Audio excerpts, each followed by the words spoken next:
Yo, what's up guys? Another guitar, another day. So, ito. Tatry ko pong i-troubleshoot yung problema ng gitara ko. Do it yourself repair. Yan.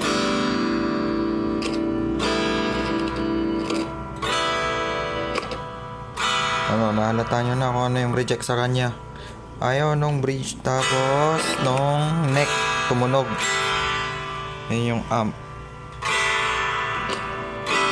Gusto niya dito, baka kasi sira na to itong selector eh. Pwede rin maluwag. Ito yung update na nabili ko na gitara sa JB Music.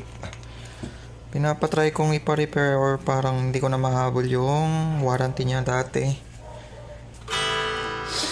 At saka pangit sila kausap after sales. Yun yung totoo. Charot. Kaya i-do it